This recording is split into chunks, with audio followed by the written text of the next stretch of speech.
হে মালিক, আমার হালাল টাকার উপার্জন দিয়া আমার বাচ্চার পেটে আমি হারাম টাকা ঢুকাবো না। আমার স্ত্রী অবলা নিষ্পাপ, আমার স্ত্রীকে আমি হারাম টাকার কামাই করে বাজার নিয়ে তার পেটে দিয়া তার রক্ত আমি নাপাক করব না। যারা হারাম খাইয়া হারাম টাকা দিয়া সম্পদ গড়ায় ঘরে পাঠায়, নিষ্পাপ বাচ্চাটার রক্ত নাপাক করলা হারাম খাওয়াইয়া, স্ত্রীর রক্ত নাপাক করলা হারাম দিয়া। ও স্বামী রেডি হও, একদিকে স্ত্রীর জন্য তোমাকে জাহান্নামে যেতে হবে, অন্যদিকে সন্তানের কারণে বাবা হিসাবে জাহান্নামে যেতে হবে। হারাম খাইলা নিষ্পাপ সন্তানটাকেও তুমি হারাম খাওয়াইয়া তার ঈমান আমল জীবনটাকে নষ্ট করে ফেললা। এতটাই তোমার কপাল খারাপ, আল্লাহর ভয় অন্তরে নাই। ওমর ফারুক রাদিয়াল্লাহু তাআলা দিনের বেলা মানুষের বিচার করেন, রাতের বেলা ঘুরে ঘুরে দেখে তার এলাকার মানুষের কি হালাত। হঠাৎ করে দেখে একটা বাগানে পাহাড়ের পাশে বাতি জ্বলে। ওমর একা একা ভেতরে গেলেন, গিয়ে আস্তে করে দাঁড়াইলেন। ছোট একটা ভাঙা ঘরের মধ্যে আওয়াজ আসতেছে, নারীদের আওয়াজ, দুইটা নারীর কণ্ঠের আওয়াজ। একজন কন্যা আর একজন মা জননী। মা তার মেয়েকে বলতেছে, এই মেয়ে, আগামীকাল বাজারে গাভীর দুধ বিক্রি করবি, পানি বেশি মিলায় নিস। মেয়ে ডাক দিয়া কয়, মা, ওমর যদি টের পায় কল্লা ফেলে দিবে। দুনিয়া নামক বস্তুটা মানুষ তোমাদের জন্য বানানো হয়েছে, তোমাদেরকে দুনিয়ার জন্য বানানো হয় নাই। দুনিয়া মানুষের জন্য, মানুষ আল্লাহর ইবাদতের জন্য। তাহলে আল্লাহ আমাদেরকে সৃষ্টি করেছেন দুনিয়ার জন্য না আল্লাহর ইবাদতের জন্য? আর দুনিয়া বানাইছেন আল্লাহ আমাদের খেদমতের জন্য। দুনিয়া আমাদের গোলাম। আসমান জমিন গ্রহ নক্ষত্র সবকিছু আমাদের। কথা বলেন, আমরা কার গোলাম? সত্যিকার অর্থে যদি আপনি আমি আল্লাহর গোলাম হতে পারি, তাহলে দুনিয়া আপনার আমার গোলাম হয়ে যাবে। গোলাম মালিকের কথা অনুযায়ী চলে। দুনিয়ার সব কিছু যদি আপনার আমার গোলাম হয়ে যায়, তখন আমার হুকুমে দুনিয়ার সব কিছু চলবে। আল্লাহ এ ক্ষমতা দিবেন। তবে দুনিয়ার সবকিছু আমার গোলাম হবে তখনই, আপনি আমি আল্লাহর গোলাম হব যখনই। সূর্য আমার গোলাম, চাঁদ আমাদের গোলাম, জঙ্গলের প্রাণী সব আমাদের গোলাম, পানির মধ্যে যত প্রাণী সব আমাদের গোলাম। তা আমাদের কথা ওরা শুনে না কেন? কারণ হলো আমরা আল্লাহর কথা শুনি না। উদাহরণটা এমন দেই আমি, স্বাভাবিকভাবে গ্রাম অঞ্চলে যারা চাষাবাদ করে, চাষি গরু দিয়ে হাল চাষ করে না? দেখছেন কখনো? যেই লোকটা চাষি, চাষ করে, হাল ধরে, ওই লোকটা মেট্রিক পাস, মাওলানা, মুফতি, গ্রামের সাধারণ একজন মানুষ। জানা থাকলে বলেন, ওই চাষি যখন গরুটাকে ডানে বলে ডানে যায়, বামে ইশারা দিলে যায়, দাঁড়াতে বললে দাঁড়ায়। একটা মূর্খ সাধারণ চাষির কথা যদি গরু শুনে, একজন আল্লাহর প্রিয় বান্দার কথা ভিন্ন প্রাণী শুনবে না কেন? এই কথাগুলো যারা বুঝে না, এরা আল্লাহওয়ালাদের কারামতকে বিশ্বাস করে না। বিশ্বাস তো করেই না, আরো অগ্রিম অতিরঞ্জিত করে বলে আমরা অলিয়া উলিয়া মানি না, পীর মাশায়েখ মানি না। সারা বাংলাদেশে আমি চ্যালেঞ্জ করে বলেছি, আল্লাহর কসম, যারা অলিয়া উলিয়া মানে না, পীর যারা হক এদেরকে মানে না, এরা কোরআন মানে না, বুখারী শরীফ মানে না, এরা পৃথিবীর নিকৃষ্ট ভণ্ড। এদেরকে যারা ভণ্ড স্বীকার করে না তারাও ভণ্ড। এত কঠিন কথা বলছি, কি মনে হয় আমি গাঞ্জা খাইয়া বলতেছি? কোন মায়ের সন্তানি কথার কাউন্টারে দাঁড়াবার চিন্তা তো দূরের কথা, সাহসও করবে না ইনশাআল্লাহ। যারা অলিয়া উলিয়া মানে না, এরা কোরআন বুখারী শরীফ, এরা হক না বাতিল? এদেরকে যারা বাতিল বলে না তারাও বাতিল। এরা শুধু বাতিল না, এরা নিকৃষ্ট বাতিল। এখন আপনারা শিক্ষিত মানুষ, বলবেন ওয়াজ শুরু কইরেই গীবত। হুজুরেরা বলে গীবত করা হারাম, আবার গীবত কেন?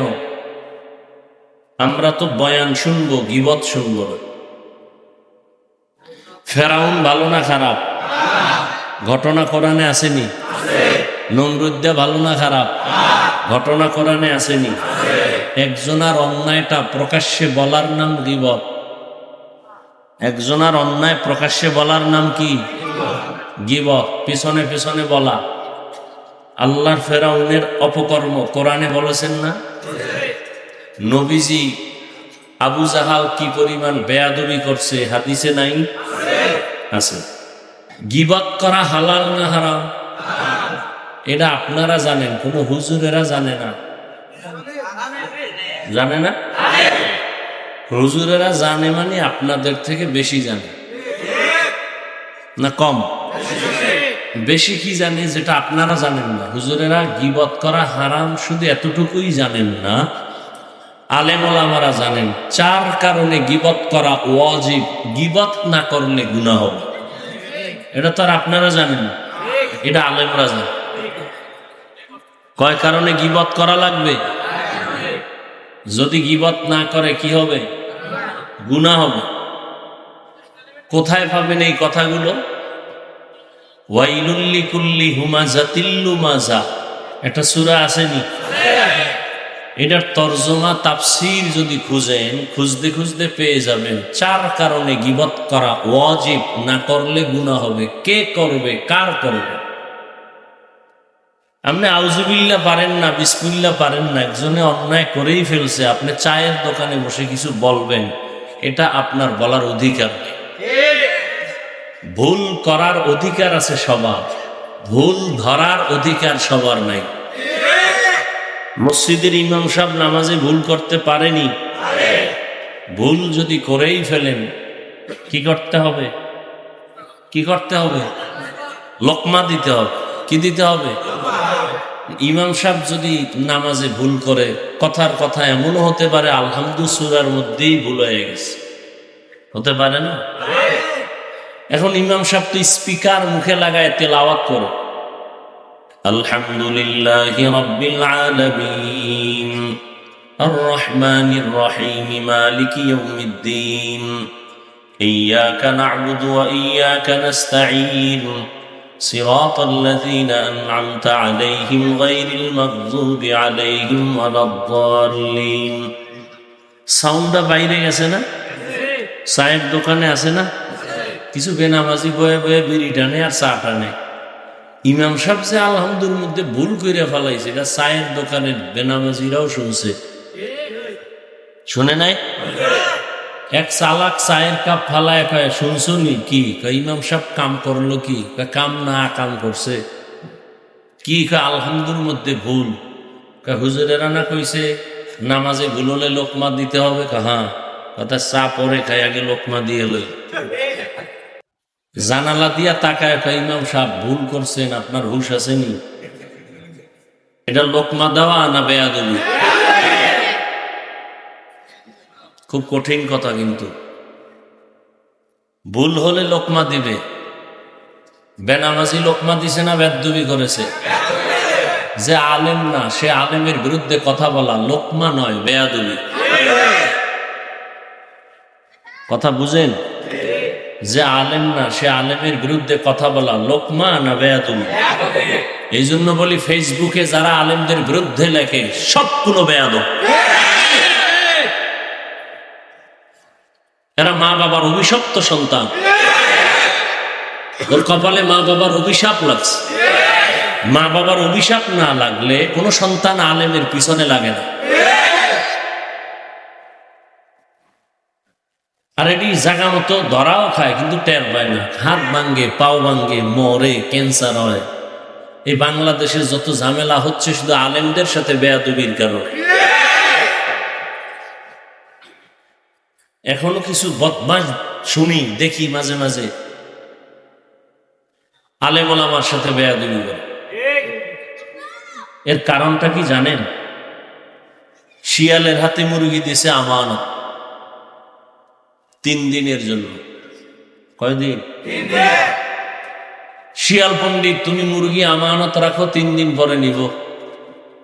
শিয়াল পণ্ডিত বলে দোয়া ওসাই মাফ ওসাই, 3 দিন কেন, 1 সেকেন্ডের জন্য আর ফেরত দেওয়া হবে না। আল্লাহর রহমতে এটা পেটে গিয়া কিমা হয়ে আছে। শিয়ালের হাতে মুরগি দেওয়া বুদ্ধিমানের কাজ। শিয়ালের হাতে মুরগি দিলে যা হয়, মসজিদ মাদ্রাসার চাবিকাঠি সুদখোর ঘুষখোরের হাতে দিলে তাই হয়। যেই তালে ঠিক কইছেন, মনে হয় অন্যায়গুলো জিব্রাইল করছে। তাহলে সুদখোর ঘুষখোরের হাতে ধর্মের চাবি দিছে কারা? জিব্রাইল। কারা দিছে? আকাম করছেন আপনারা। সুদখোর ঘুষখোর বেনামাজির হাতে ধর্মের চাবি যদি না দিতেন, কোন ধর্মের লাইনে গিয়া কোন সুদখোর ঘুষখোর বেনামাজি আলেমকে সালাম দেওয়া ছাড়া কথা বলার সুযোগ পেত না।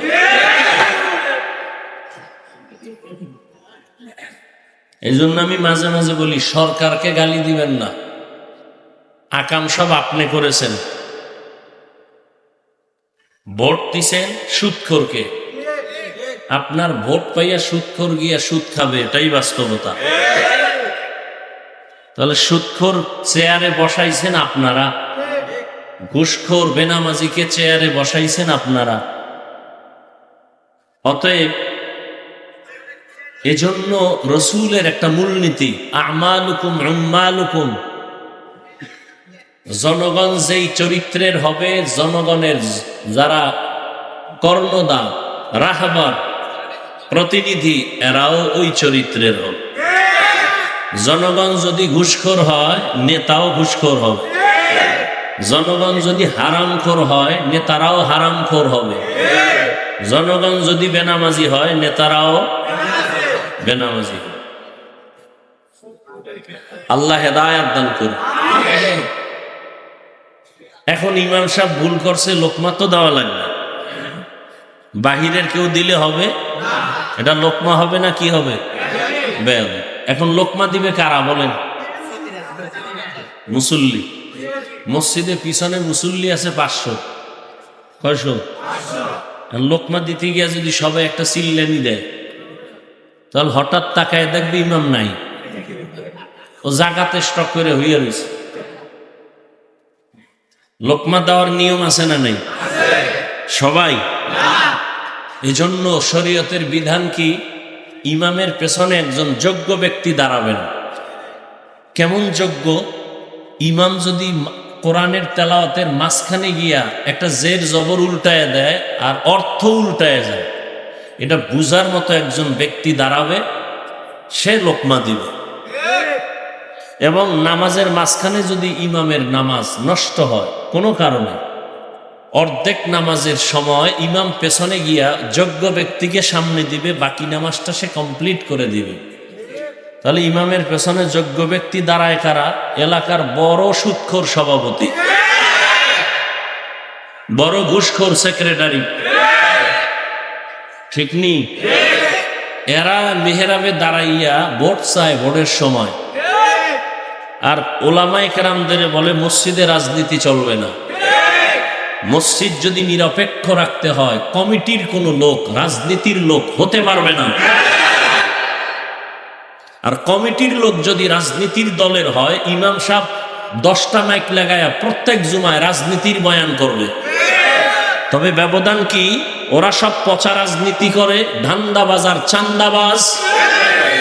ইমাম সাহেব রাজনীতি করবে ওমরের রাজনীতি, আবু বকরের রাজনীতি, সুলাইমান নবীর রাজনীতি, ইউসুফ নবীর রাজনীতি, রহমতের নবীর রাজনীতি। ইউসুফ নবী রাষ্ট্র চালাইছেন, সুলাইমান নবী রাষ্ট্র চালাইছেন, আবু বকর, ওমর, ওসমান, আলী রাষ্ট্র চালাইছেন, আমাদের নবীজি চালাইছেন। এগুলো কোরআন হাদিসে ঘটনা নাই? কেন বলেন ইসলামে রাজনীতি নাই? আল্লাহ হেদায়াত দান করুন। হ্যাঁ, ইসলামে চান্দাবাজি আর ধান্দাবাজি নেই।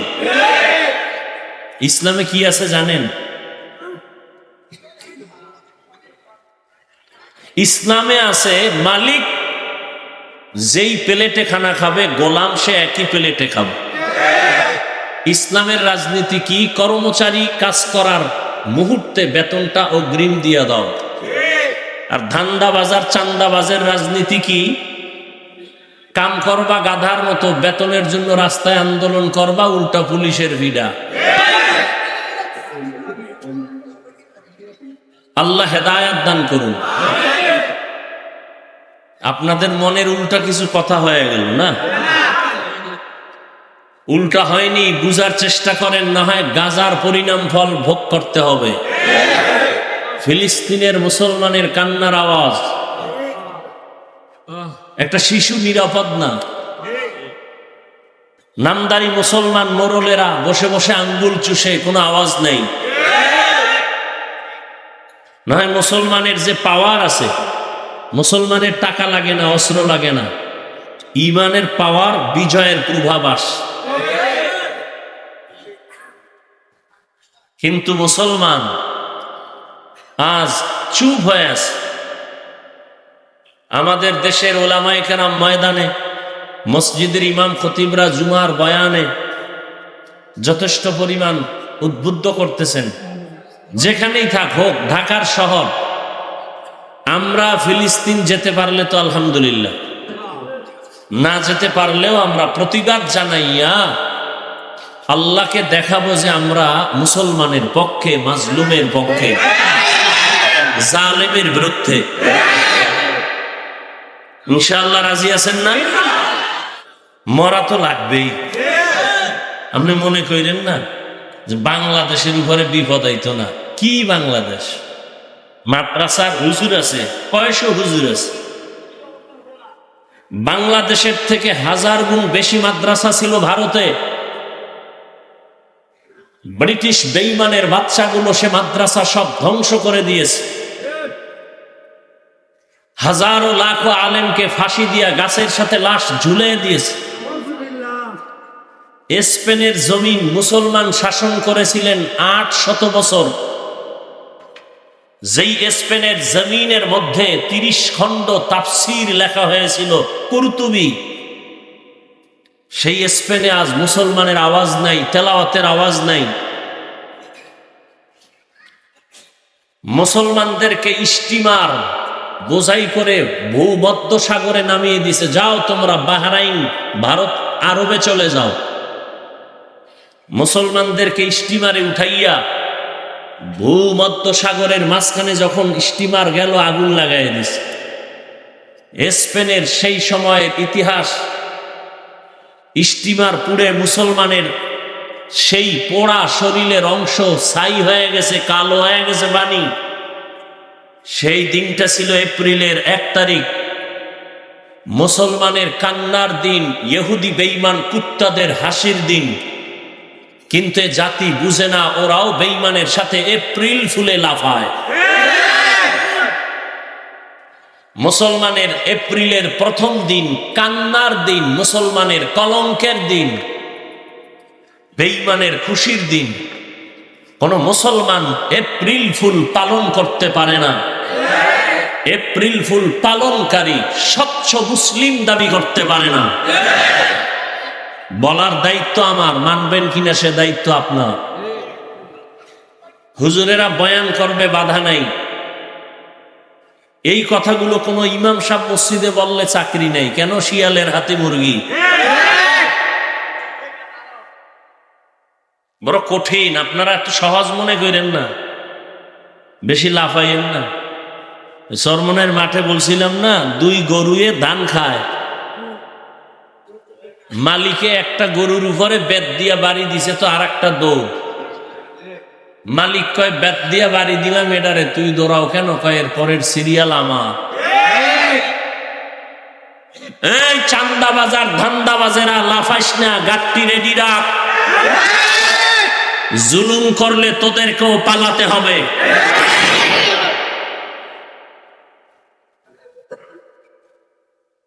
ওলামায়ে কেরামের সাথে বেয়াদবি করে মরার আগে পঙ্গু হয়ে যাবে, তাড়াতাড়ি মরবে না। ও বিছানায় ধুকে ধুকে কষ্ট পেয়ে পেয়ে মরবে। আল্লাহ সব ভাইকে হেদায়েত দান করুন। ওলামায়ে কেরামদেরকে তো সবাই মোহাব্বত করেন, কিন্তু আপনাদের দুনিয়ার লাইনে যে একটা দায়িত্ব নিবে, এটা দিবেন না। আচ্ছা, বর্তমানে বাংলাদেশে আলেম আছে, চেয়ারম্যান, জানেননি? আছে, খবর নেন তো তাদের। ওই ইউনিয়নের মানুষ বেহেশতের বাগানে আছে, খবর নেই। আলেম ওলামারা জনগণের দায়িত্ব নিলে কিছু হোক বা না হোক, চুরি হবে না, দুর্নীতি হবে না।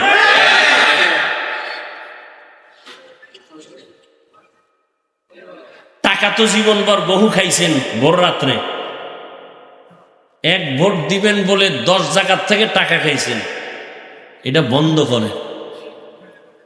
যার দ্বারা আপনার কল্যাণ হবে, দেশের কল্যাণ হবে, জাতির কল্যাণ হবে, সেই ফিকির করেন।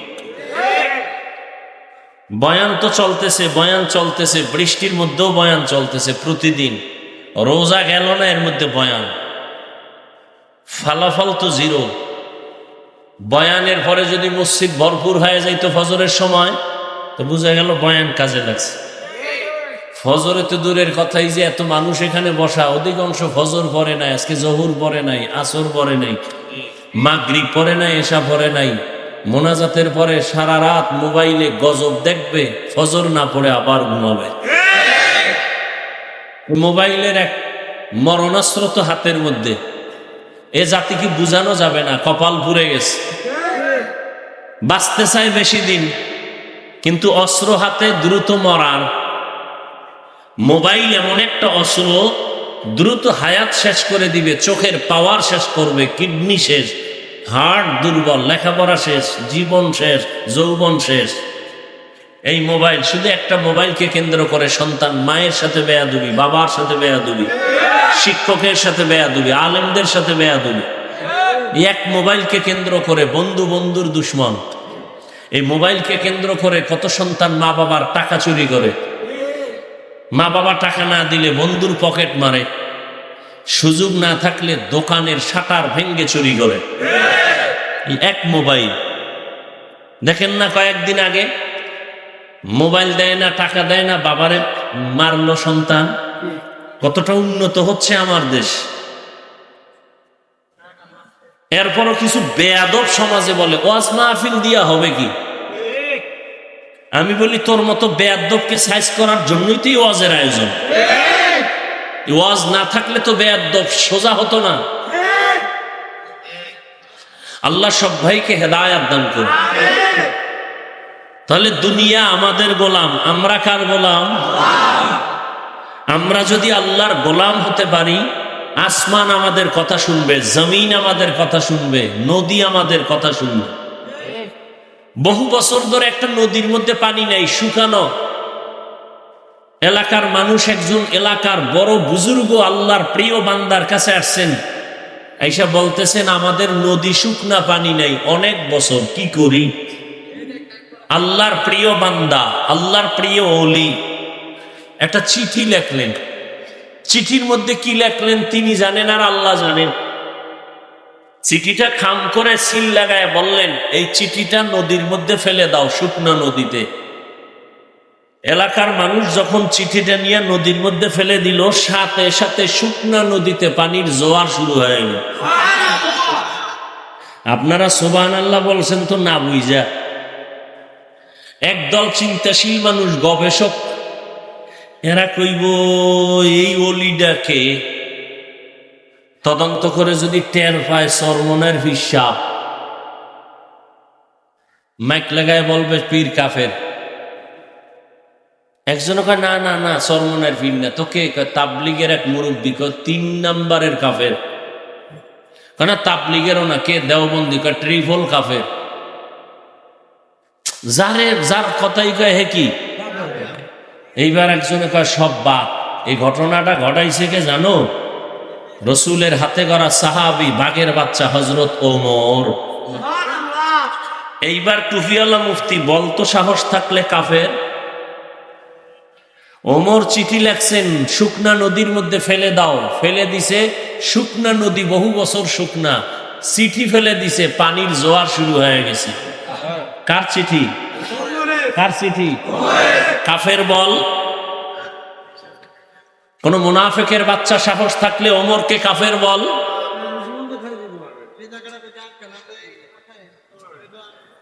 ওমর নবী? নবী না, সাহাবী। এইরকম পাওয়ারওয়ালা মানুষ কিয়ামত পর্যন্ত থাকবে জমিনে। সাহাবী না, কিন্তু পাওয়ার থাকবে। ওমর নাই, আল্লাহ আছে না? ওমরের পাওয়ার কে দিছেন? সে আল্লাহ আছেন তো। আল্লাহ পাওয়ার দিছেন যুগে যুগে বহু আল্লাহর বান্দাকে। পাওয়ার দিছেন উজানির কারি ইব্রাহিম রহমতুল্লাহ আলাইহি। বাঘেরে বলছে বাঘ এখান থেকে চলে যাও, বাঘ তার বাচ্চা কাঁধে নিয়ে দৌড়। কার পাওয়ার? আল্লাহ দিলে আপনার সমস্যা কোথায়? তবে একটা কথা, এই পাওয়ার আল্লাহ কোনো বেনামাজিকে দিবেন না। আজীবন মনে রাখবেন, আল্লাহ পাকের এই কুদরতি পাওয়া আল্লাহর কোনো দুশ্মনকে দিবেন না। আল্লাহর প্রিয় বান্দা, সর্বোচ্চ আমলওয়ালা, তাকওয়াওয়ালা, আল্লাহ তাকে দিবেন। আল্লাহ কোরআন শরীফে ওয়াদা করেছেন, ইয়া আইয়ুহাল্লাযীনা আমানু ইন তাত্তাকুল্লাহ ইয়াজআল লাকুম ফুরকানা। যারা মুমিনদের মধ্যে তাকওয়ার উপরে প্রচেষ্টা চালাবে, আল্লাহ বলেন আমি তাকওয়ার মুজাহাদার কারণে তাকে ফুরকান নামের পাওয়ার দান করব। পাওয়ারের নাম কি? মা মা'নাল ফুরকান হুয়া নূরুম মিন ইলাহি। ফুরকান নামের পাওয়ার কি? বলে আল্লাহর দেওয়া একটা নূরের আলো। আলো দিয়ে অন্ধকার দূর করে। এই পাওয়ারটাকে হাদিসের ভাষায় নবী বলেন ফেরাসাত। قال رسول الله صلى الله عليه وآله وسلم اتقوا فراسة المؤمن فإنه ينظر بنور الله। রহমতের নবী বলেন, আল্লাহর প্রিয় বান্দাদের পাওয়ার, অন্তরের পাওয়ার বড় প্রশস্ত, তোমরা সাবধান। তুমি যা দেখো না, আল্লাহর প্রিয় গোলামরা তা অনেক দূর পর্যন্ত দেখেন, তবে চামড়ার চোখে দেখেন না, আল্লাহর দেওয়া নূরের আলো দিয়ে দেখে। কাদের কুদরত দারি বরকামাল আন্তা রব্বি আন্তা হাসবি যুল জালাল তুহি কাদের জলিলুল্লাহ জাহাদাত বহর হালে তুহি মেরা নেগাহদার। ওমরকে কপালওয়ালা ব্যক্তির নাম ওমর। যেই নবীজির একটা নজর দেখলেই জাহান্নামের আগুন হারাম। সুবহানাল্লাহ না? যেই নবীজির একটা নজর মোহাব্বতের দিকে তাকাইলে 7 দিনের ক্ষুধা থাকে না। কেমন নবী, কেমন নবী, কেমন মায়ার নবী, যে নবীর জীবনে কোনোদিন ভুলেও একটা মিথ্যা কথা বলেন নাই। কেমন নবী আমার, জীবনে কোনোদিন একটা গালিও কাউকে দেন নাই। কেমন নবী আমার, জীবনে হাজারো গালি শুনছেন, একটা গালির জবাবও দেন নাই। এমনি মক্কার বেঈমান, ঠাডা ভাঙ্গা বেঈমান, এটি মুহাম্মদের পাগল হইছে এমনি। কেমন নবী আমার, নবীর হায়াতে কোনদিন নবী চোখ দুটো গরম করে কারো দিকে তাকান নাই। 10 বছর নবীর খেদমত করেছেন আনাস রাদিয়াল্লাহু তাআলা। আনাস বলেন, নবী কোনদিন আমাকে বলেন না 10 বছরের কাজটা এমন হলো কেন। নবী তার স্ত্রীদেরকে আপনি বলে সম্বোধন করতেন, আর এখন স্ত্রীরা স্বামীকে বলে তুই, তুমি। আপডেট হয়ে গেছে, ডোন্ট মাইন্ড, ফ্রি মাইন্ড। কপাল পুড়ে গেছে জাতি, মানুষের সামনে নাম ধরে ডাকে হৃদয়, এদিকে হৃদয়ও ডাকে, আবার বউরে বেবি, এদিকে এমন কেন? Don't mind, free mind. Allah দিছে ছেলে, ছেলে উঠেই দেখতেছি একজনে একজনারে ডাকে হৃদয়, আর একজনারে ডাকে বেবি। ছেলেও শিখা ফেলছে, এই বেবি বাদ দে। হৃদয়ের ডাকে হৃদয় টাকা দে। বাবা মায়ের জীবনের বড় আশা সন্তান আব্বু বলে ডাকবে। ফ্রি মাইন্ডে জুতার বাড়ি, আব্বুও কয় না, আম্মুও কয় না। কি করা যায়? ঘটকের দাগ বুদ্ধি ল, কি করা যায়? মানুষ তো জুতার বাড়ি দেবে, মান সম্মান শেষ। ঘটক কয় প্রতিদিন সকালবেলা খালি পেটে 1 ঘন্টা মস্ক করবি, রিহার্সাল দিবি। ছেলেটারে মাঝখানে রেখে স্বামী আর স্ত্রী 2 পার্শ্বে বসে একজনে আর একজনারে আব্বু আর আম্মু ডাকবি। ছেলেটা শিখে শিখে দেখবি এক সময় আম্মু আব্বু শিখবে। Free mind. এরা ভদ্র সমাজের, এরা কি লোক? ভদ্রলোক, কিছু বলা যাবে না। স্বাধীন দেশ, মক্কার জমিন স্বাধীন ছিল, সেখানে জেনা বেবিচার স্বাধীন মানি উল্টা পাল্টা। আল্লাহ জমিনে কোনো মানুষকে স্বাধীন বানান নাই। আপনাদের এই এলাকায় কুকুর আছে না নেই? কুকুরগুলো বাজারে ঘুরে, এখানে ঘুরে, স্বাধীন, কোনো দাম নাই। কিন্তু গুলশানের মালিকের শিকল লাগানো কুকুর আছে 8টা। ওই কুকুরগুলোর পিছনে 8টা যুবক ছেলে কাজ করে, মাসে বেতন খায়, শুধু কুকুরের খাদেম। ওই কুকুরের বড় দাম। উড়ন্ত পাখি আকাশে ঘুরে, কোনো দাম নাই। খাঁচার মধ্যে যে পাখি আটকায় গেল, পাখির দাম কম না বেশি? মানুষ ঘুরে মনের মতো, কোনো দাম নাই। কালেমার রশি যে গলায় লাগায় বলে আল্লাহকে মানে, রসুলের আদর্শ মেনে নামাজ আদায় করে, আল্লাহ কয় তোর দামটা কত জানো? নূরের সৃষ্টি ফেরেশতার থেকেও বড় দামি। গর্ব সুরত আদমি ইনসাব দে আহমদ পু জাহলো হামেক সাবুদে আদমিরা আদমিয়ত লাজমাস উদরা গর বুনা বশত হি জামাস। আল্লাহ তাআলা স্বাধীন মানুষকে কোনো দাম দেন না। যেই মানুষ কালেমার রশি লাগায় চলে, তার অনেক দাম। কই 10 তলা বিল্ডিং, কই কোটিপতির কোনো খবর নাই। আর যারা আল্লাহর মোহাব্বত নিয়া কোন রকম জীবন চালায়, তারা এখনো বাদশার হালাতে চলে। কোটি টাকার মালিক দেখো, অভাব হয় না তোর। গরিবে ঘুমায় আরাম করে, মনটা বাহাদুর। ফেরাউনের লাশটা দেখো, মিশর জাদু ঘরে। খায় না মাটি, পোকা মাছি, সবাই ঘৃণা করে। হৃদয়ে থাকিবে যার নম্রতা সদা, রহমত আসিবে সেথা প্রভুর ওয়াদা। বড়র বাড়াই থাকলে দিলে রহমত আসবে না, নিজেকে নিজে ছোট মনে করিও সদা। উঁচু জমিন থেকে পানি নিচু জমিনে যায়, তেমনি খোদার রহমত আসে নম্রতার হৃদয়। ভোগবিলাসের বাড়ি গাড়ি পরে রবে সব, থাকতে সময় স্মরণ করো আল্লাহ আমার রব। 10 তলা বিল্ডিং এর বাহাদুরি করে লাভ কি যদি বিল্ডিং তুইয়া জঙ্গলে ঘুমান লাগে? সম্মান কারে কয়? আল্লাহ যাকে সম্মান দেন সে দুনিয়ায় বাদশা, আখিরাতেও বাদশা। আর যারা টাকা দিয়া সম্মান কিনে, টাকা দিয়েও কি কিনে? এই চেয়ারে বসার যোগ্যতা শিক্ষিত মানুষ, জ্ঞানী মানুষ, আদওয়ালা মানুষ ছাড়া কেউ না। কিন্তু কলম দিয়া দস্তখত দিতে পারে না এমন অযোগ্যরাও চেয়ার দখল করছে টাকা দিয়া।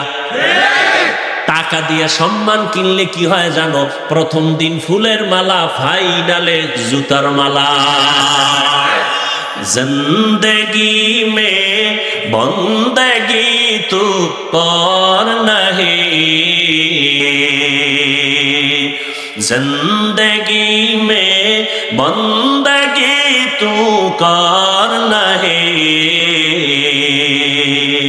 जिंदगी बे बंदगी शर्मिंदा है, जिंदगी बे बंदगी शर्मिंदा है। यहाँ हम सब मुसाफिर दिल ना लगा, अहले दिल की नजर से रूह करता जा, शाह दौलत सब फकीर घर नेक ने है, शाह दौलत सब फकीर घर नेक ने है। जिंदगी में बंदगी तू कर नहीं, जिंदगी में बंदगी तू कर नहीं, बंदगी बे जिंदगी शर्मिंदा है, जिंदगी बे बंदगी शर्मिंदा है।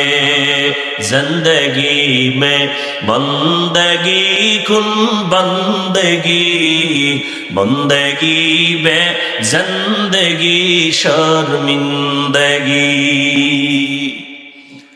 কেমন রহমতের নবী আমার,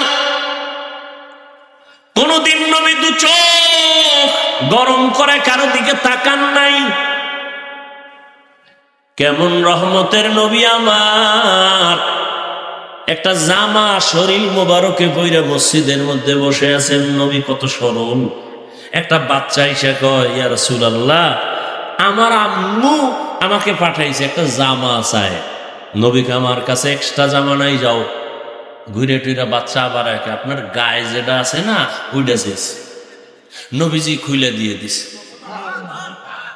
নবী খালি গায়ে বসে আছেন, হঠাৎ করে বেলাল আসছেন আজান দিবেন, নজর করে দেখে নবী খালি গায়ে। লজ্জায় বেলাল আড়াল হয়ে গেল। সাথে সাথে জিব্রাইল আমিন এসে আয়াত দিয়ে বললেন, আল্লাহ কয় আয়াতটা নবীরে শুনায় দেও, নবী এই পরিমাণ যেন দিল খুইলা দান না করে যাতে লজ্জা পেতে হয়, আবার মুষ্টিবদ্ধ করেও যেন না রাখে, মানুষ যেন বদনাম না বলে যে কৃপণ।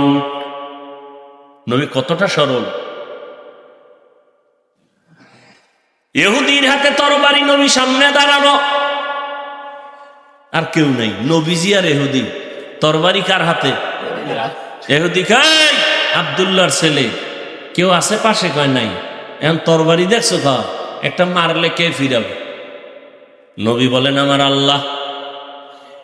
নবী কথা বলতে না বলতে তরবারিটা ফিরে গেছে। নবীজি তরবারি ধরে কয়, এই বেঈমান তরবারি কার হাতে? কয় মুহাম্মদের হাতে। কয় এখন যদি তোরে কল্লার উপরে মারি ফিরাবে কে? তুমি না ফিরাইলে কে ফিরাবে? কয় না, আল্লাহ ফিরাবে। এহুদি কয় যদি আল্লাহ কইতে কালেমাই তো হইরে ফেলান যায়, দে আমার কালেমাই পড়ায় দে। ইমামুল আউয়ালিন আল আখিরিন বহরে সাদকা রাহমাতাল লিল আলামিন সাইয়্যিদুল কাউনাইন খাতমুল মুরসালিন আখির আমদ বুদে ফখরুল আউয়ালিন। রহমতের নবী যখন মক্কা নগরীতে আসছেন, মক্কার মানুষগুলো দুনিয়ার নিকৃষ্ট চরিত্রহীন, এতটা খারাপ। রহমতের নবী আসলেন, মক্কার মানুষের মতো খারাপ জমিন আর কোথাও ছিল না। রহমতের নবী আসা মাত্র জমিনের মধ্যে বরকত শুরু হয়ে গেল। 1000 বছর জ্বলতেছিল যে আগুনটা, নবীর আগমনে আগুন নেমে গেল। পারস্যের রাজপ্রাসাদ গুলো আলোকিত হয়ে গেল। রহমতের নবী দীর্ঘ 40টা বছর কারো সাথে কালেমার বয়ান নাই, যাকাতের বয়ান নাই, নামাজের দাওয়াত নাই, জিকিরের কথা নাই, তেলাওয়াতের কথা নাই, কালেমার কথা নাই। সব নবীর দুশমন, মূর্তি পূজা করে। নবী কাউকে হিংসাও করেন না, গালিও দেন না, বরং নবীরে যত গালি দেয় তত নবী কাছে যায়। দীর্ঘ 40 বছর নবী এমন সুন্দর আচরণ করলেন যে বেঈমান সব নবীর আশেক হয়ে গেল। 40 বছর পরে আমার আল্লাহ কোরআন দিয়েছেন। রহমতের নবী কোরআন পেয়ে দাওয়াত শুরু করলেন। বড় বড় বেঈমান গুলো নবীর আশেক হয়ে গেল, কালেমাওয়ালা হয়ে গেল। রহমতের নবী আমার রাস্তা দিয়ে চলতেছেন, চেটিয়াল ময়দান, সাথে আছেন রহমতের নবীর কলিজার টুকরা আবু বকর। হঠাৎ করে চলতে চলতে ক্ষুধা লাগছে, দেখে একটা ময়দানের মধ্যে বকরি চড়ায় এক রাখাল। নবী বলেন, আবু বকর পেটে ক্ষুধা। ওই রাখালের ডাক দেওয়া যায়নি, ডাক দিছে রাখাল হাজির, অল্প বয়সের। ও রাখাল, আমাকে একটা বকরি দিবানি বা একটা দুধ দেও। একটু দুধ দিল, পেটের ক্ষুধা নিবারণ করে বকরির দুধ। বলেন, মালিক তো আমি না, আমি কেমনে দেব? আচ্ছা তাহলে তুমি করো, একটা বকরি দিয়া দাও। কেন? তাও দেওয়া যাবে। আচ্ছা, যেই বকরি জীবনে দুধ দিবে না এমন একটা বকরি দাও। দিছে। নবীজি এটার ডাইকা বরকতের হাতটা এভাবে ধরছেন তো দুধ আসা শুরু হয়েছে। পেট ভইরা নবী পান করলেন। রাখালের কয়, তুমিও পান করো। আবু বকর পান করার পরে রাখালের কয়, যাও বকরি নিয়ে জায়গায় পৌঁছায় দাও। তোমার দুধ নিছি ওই বকরি থেকে যে বকরি জীবনে দুধ। রাখাল চিন্তা করি, বেড়াকে কানে কানে আওয়াজ আসছে, আব্দুল্লাহর একটা ছেলে মক্কা নগরীতে আছে। এ যে এলাকা দিয়া হেঁটে যায় ওই এলাকা বরকতপূর্ণ হয়ে যায়। আব্দুল্লাহর ছেলেটা এমন। আম্মা জান আয়েশা রাদিয়াল্লাহু আনহা বলেন, নবীজি যেখানে কদম দেয় ওই জায়গা থেকে দীর্ঘ বছর পর্যন্ত শুধু মেশকের গেরাম। কেমন মায়ার নবী আমার! যেই রহমতের নবী রাস্তা দিয়া চলেন, রাস্তার দুপার্শ্বের গাছগুলো নত হয়ে নবীরে সালাম জানায়। আপনারাও জানায় না? কেমন মায়ার নবী আমার! আম্মা জান আয়েশা বলেন, নবীজির ঘাম আমি বোতলের মধ্যে ভরে রাখতাম, আর আতর হিসাবে আমরা বড় বড় অনুষ্ঠানে ব্যবহার করতাম। কেমন মায়ার নবী আমার! ওই রাখাল ভাবতে ভাবতে আবু বকরের থেকে একটু ইশারা নিল। কে? বলে আব্দুল্লাহর ছেলে। দৌড়াইয়া গিয়া কয়, আমাকে আপনি মুসলমান বানায় দেন। নবীজির হাতে কালেমা পড়ে মুসলমান হয়ে গেল রাখাল। এই রাখাল জগৎ বিখ্যাত রসুলের সাহাবী আব্দুল্লাহ ইবনে মাসউদ। কেমন মায়ার নবী আমার! যে নবীর চেহারাটা দেখলেই জাহান্নামের আগুন হারাম। কিন্তু কপাল যদি পুড়িয়া যায়, আমি হাফিজুর রহমান কেন, মক্কা মদিনার ইমাম কেন, নবীজির বয়ানেও তার কপাল খুলে না। যেই নবীরে দেখলেই পেটের ক্ষুধা থাকে না, সেই নবীরে একবার দুইবার না 13 বছর দেখলো, বয়ান শুনলো, কিন্তু এই বেঈমানের কপালে কালেমা আসলো না। কে সেই বেঈমান? আবু জাহিল। কত বড় নিকৃষ্ট বেঈমান। হাতের মুষ্টির মধ্যে পাথর নিয়ে কয়, আব্দুল্লাহর ছেলে বলতে পারো কি আছে? কয় বললে কি হবে? কয় কালেমা পড়ুন। বিশ্বাস হয় না, কাহা পড়ুন? নবী বলে আমি বলতে জানি না। কেন? বলে আমি গাইবের মালিক না। গাইবের মালিক কে? কুল লা ইয়ালামু মান ফিস সামাওয়াতি ওয়াল আরদিল গায়বা ইল্লাল্লাহ। হে নবী, আপনিই বলে দেন, আসমানের বাসিন্দারা কেউ গায়েব জানে না, জমিনের বাসিন্দারা কেউ গায়েব জানে না। কে জানেন? নবী বলেন আমি বলতে জানি না তোমার হাতে কি। তবে নবী একটা আওয়াজ দিলেন, চাচা আবু জাহালের হাতে কি আছে তোর একটু আওয়াজ দে। রহমতের নবী বলতে দেরি, পাথরগুলো কালেমা পড়া দেরি করে নাই। পাথরগুলো যখন কালেমা পড়তেছে, আবু জাহিল্লা পাথরগুলো মাটির মধ্যে ফেলে বলে, মোহাম্মদ তুমি এত বড় জাদুকর, আগে জানতাম না। কপাল পুরলে কোন হিসাবের বয়ানও কাজ। মাইয়াহদিল্লাহু ফাহুয়াল মুহতাদ ওয়া মান ইউদ্লিল ফালান তাজিদ লাহু ওয়ালিয়াম মুরশিদা। আল্লাহ যদি চান হেদায়েত দিবেন, সে পাবে। আর কপাল যদি পুড়ে যায়, সে হেদায়েত পাবে দূরের কথা, হেদায়েত পাওয়ার মতো কোনো মুর্শিদও পাবে না। মুর্শিদ মানে পথ প্রদর্শক। মুর্শিদ কথা কোরআনে আছে না নাই? ভাইরা আমার, 13টা বছর নবীকে দেখলো, কালেমা পড়ে না। আর অন্যদিকে 27 বছরের একটা যুবক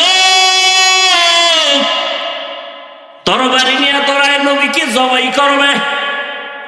কয় বছরের? রহমতের নবীকে জবাই করার জন্য তরবারি নিয়ে দৌড়ায় 27 বছরের যুবক। সামনে যাইয়া রহমতের নবীর চেহারাটা দেখিয়া তরবারি ফালায় বলে, নবী মাফ করে দেন, আমাকে কালেমার রশি গলায় লাগায় দেন। নবীজি কয় ওমর হাতটা বাড়াও। রহমতের নবীর হাতের সাথে যখন হাত লাগায় দিছে, ওমরের ভেতর এক চান্সে পাওয়ার বেড়ে গেছে। 27 বছরের ওমর তরবারিটা নিয়ে বাইতুল্লাহর পার্শ্বে হাতিমে কাবায় দাঁড়ায় বলে, এই মক্কার মুশরিক বেঈমানেরা, মুহাম্মদের বিরুদ্ধে কথা বলতে হলে আমার তরবারির সামনে দাঁড়া, মুহাম্মদের প্রয়োজন হবে। এমন পাওয়ার সেই ওমর, আল্লাহ তাআলা এমন পাওয়ার ওমরের দান করেছেন। ওমর এখন যেই পথ দিয়া চলে, শয়তান দেখলেই দৌড়। চিন্তা করেন, যেই শয়তান আল্লাহর সামনে ঘাট তেরামি কইরা চ্যালেঞ্জ দিয়া আদমরে সিজদা দেয় নাই, কেমন গাদ্দার শয়তান। শয়তান কি মরছেনি? চরমনের হুজুর মরবে, পিসাবরা সব মরবে, সব মরবে, শয়তান। অতএব শয়তানের বন্ধু কিছু থাকবে, নিয়ে টেনশন করবে। আমগো কাজ আমরা করতে থাকি। কে বুকে হাত বানলো, কে জোরে আমিন বলল, এ নিয়ে কেন তর্ক করেন আপনারা? এত শিক্ষিত মানুষ, আমাকে একটা জবাব দিবেন, আল্লাহর দিকে তাকাইয়া দালালি করবেন না। পারবেন? পারবেন? এই বাংলাদেশের মধ্যে চরমনাইয়ের কারণে, উজানির কারণে, খাঁটি পীর ভণ্ড যারা, তা না, হক পীর, এদের কারণে বাংলাদেশের মুসলমানের ইমানের আমলের কোনো ক্ষতি হয়েছে কিনা? থাকলে একটু বলেন, চাপাবাজি করেন না। থাকলে একজনে দাঁড়ায় বলেন যে হ্যাঁ, আমাদের এলাকায় একজন আগে ভালো ছিল, চরমনাই যাওয়ার পরে গাঞ্জা খায়। আচ্ছা, নাম্বার 2, দাওয়াত ও তাবলীগের মাধ্যমে আমার দেশের বা এই দেশের কোনো মানুষের ক্ষতি হয়েছে? সবাই একমত? তাবলীগের কারণে হয় নাই, কওমি মাদ্রাসার কারণে, দেওবন্দীদের কারণে কোনো ক্ষতি হয়েছে? তাহলে এরা কি ভালো না খারাপ? হাজার না লক্ষ লক্ষ জেনারেল লাইনের মানুষ তাবলিগের কারণে, চরমনের কারণে, উজানির কারণে, হক পীরের কারণে, দেওবন্দীদের কারণে, কওমির কারণে আল্লাহ চিনছে, জান্নাতের পথে চলতেছে। সবাই একমত? তাহলে এরা ভালো, কি বলেন? এরা বুকে হাত বাঁধে, জোরে আমিন বলে। এরা যদি ভালো হয়, এই আমলে চলেন, কে বাঁধলো না বাঁধলো এ নিয়ে তর্ক না। কেউ যদি আপনারে কয় এই হাদিসে কিন্তু এমন, আপনি কইবেন আমি বাংলা মানুষ, আমি হাদিস বাফেও পারে না, আমিও পারি না। তোমার যদি দলিলের হেডন থাকে, আমগো হুজুরগো গিয়া বুঝাও। চরমনের হুজুরের আমরা ভক্ত, হুজুরের যদি বুঝাই কও, আর হুজুর যদি কয় ঈদ হবে রাতের বেলা, আমরা রাতের বেলা করবো। আমগো দলিল দিও না, আমরা বুঝি না, আমগো কাছে লাঠি আছে, উল্টা পাল্টা খালে খালি হুকুমাইব ফিডামু।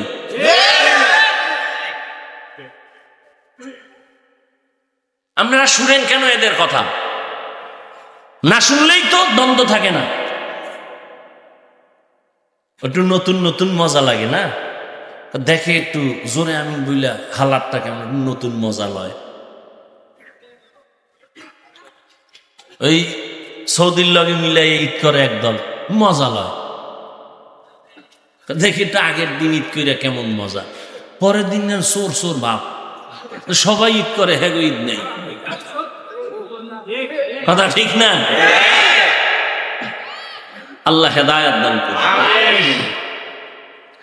বাংলাদেশে আমি তো সাহস নিয়ে বলি, এই যে গুড়গুড় গুড়গুড় করে পিছনে পিছনে, ওদি কান দিবেন না।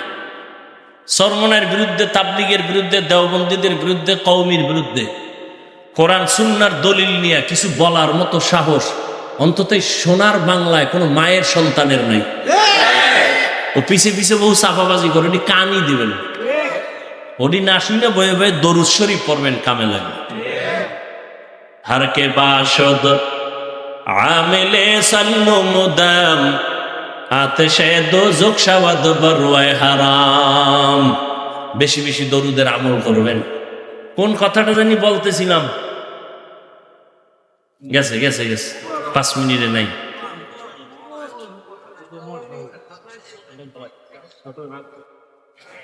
শয়তান ওই রাস্তা দিয়ে চলে না।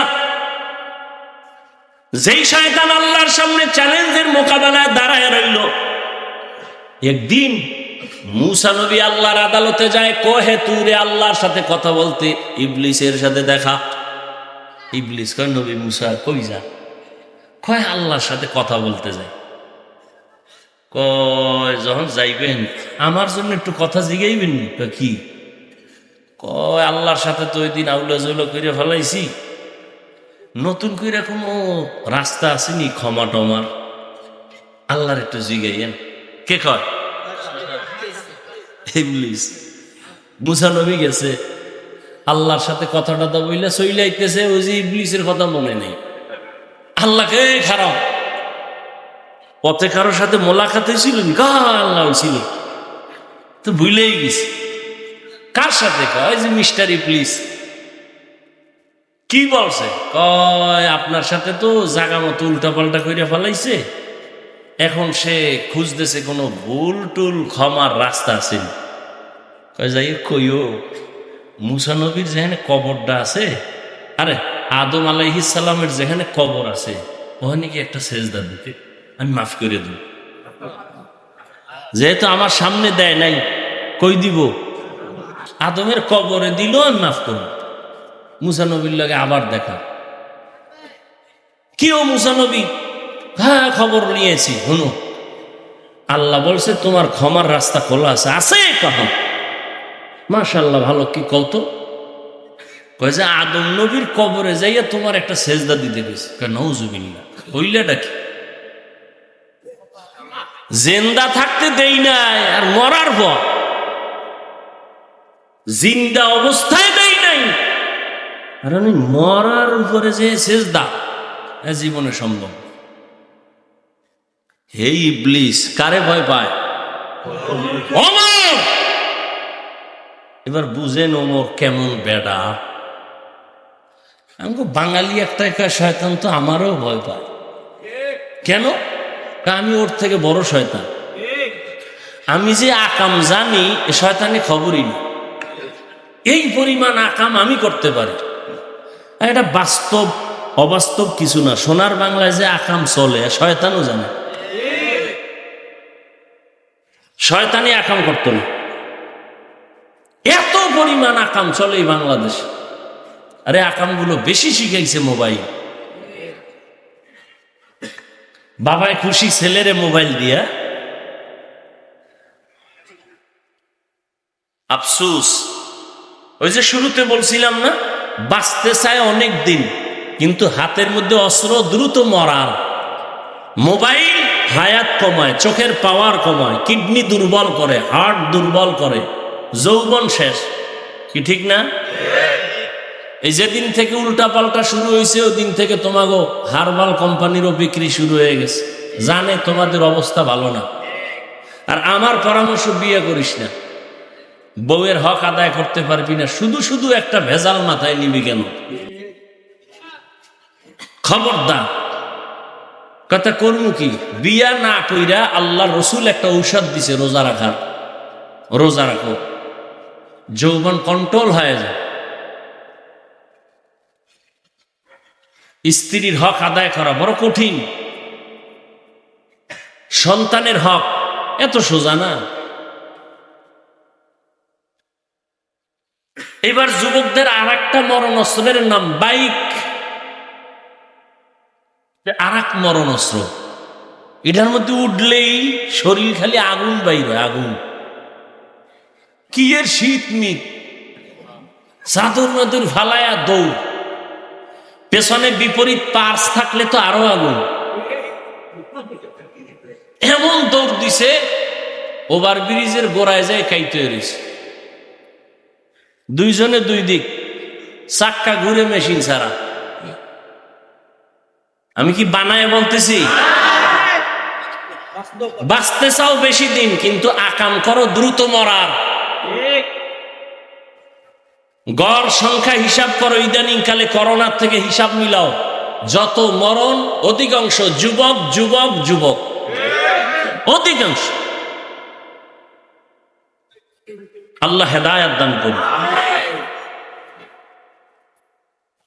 এক যুবক মদের বোতল নিয়ে হাঁটতেছে, হঠাৎ করে দেখে ও রাস্তার মাথায় ওমর। কাফা শুরু হয়ে গেছে, শরীরে কম্পন, পিছেও হটতে পারে না। ওমরের নজর পড়ে গেছে, আর ওমরের তরবারি কথার আগেই চাইছে। এখন মদের বোতল ভয়ে কাঁপতেছে আর আল্লাহরে ডাকতেছে, আল্লাহ ওমরের থেকে বাঁচাও, জীবনে আর মদ খাম না, মইরে যাও।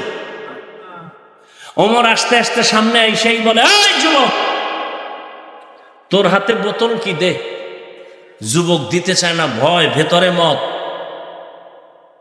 বলে, ভয় পাইস না, দে। যুবক তো কলিজা দিয়ে আল্লাহর কাছে তওবা করে ফেলছে। বোতলটা ওমরের হাতে যখন গেছে, ওমর তাকায় দেখে এক ফোঁটা মদ নাই, পুরা বোতলটাই সাদা দুধে ভরা। এই সেই ওমর। রহমতের নবী বলেন, লাউ কানা বাদি নবিয়্যুন লাকানা ওমর।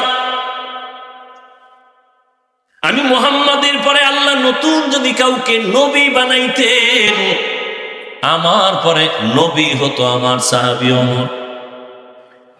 তার মানে ওমর নবী হয় নাই, আল্লাহ আমার পরে কোন নবী বানাবেন না।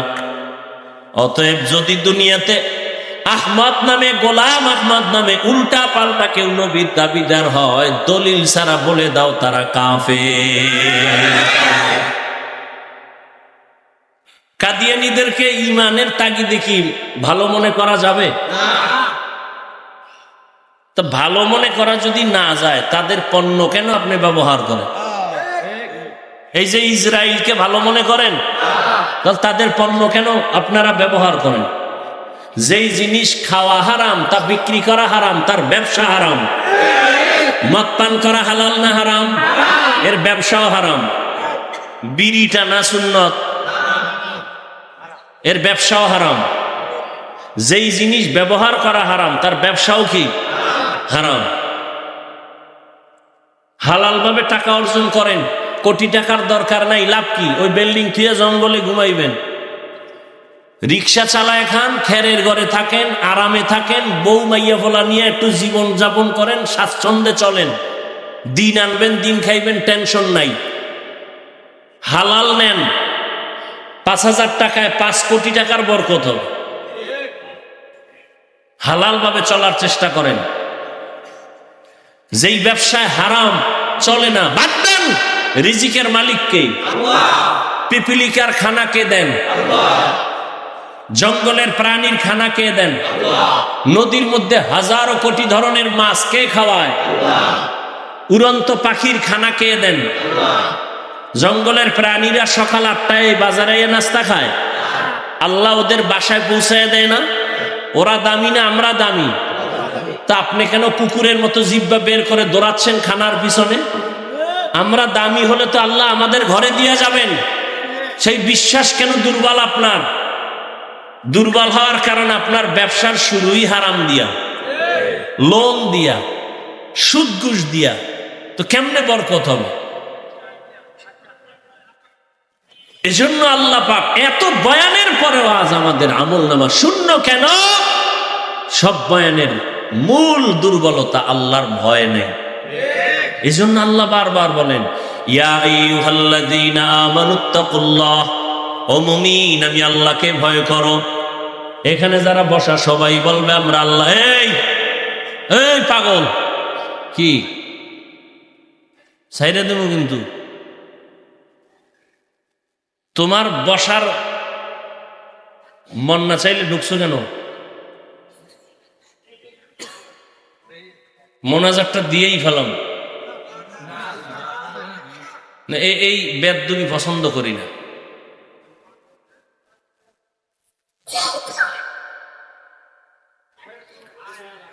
নাটকের প্যান্ডেল নাকি এটা? এটা তো এমন একটা প্যান্ডেল যে এই যে বিছনা দেখছেন বালুর মধ্যে বইছে, এরা সব দামি মানুষ। এই বালুর মধ্যে বসাটা কত আল্লাহর কাছে দামি। আল্লাহ কয় আমার কাছে খুব মায়া লাগছে, ফেরেশতারা লেখ এই যারা বসছে জীবনের সব গুনাহ মাফ করে দিল। আপনি মস্কারি করেন না? মন চাইলে বসবেন, মন চাইলে উঠে যাবেন।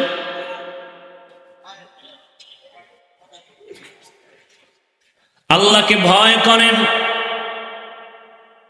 আল্লাহ বলেন, ও মুমিন আমাকে ভয় করো। এখানে যারা আছে সবাইকে যদি আমি বলি আপনারা কারা কারা আল্লাহকে ভয় করেন, সবাই হাত উঠাইবে না? অথচ সুদের টাকায় চলে, সেও বলে আমি আল্লাহকে ভয় করি, হাত তুলে উঠাই বলবে আমি আল্লাহরে ভয় করি।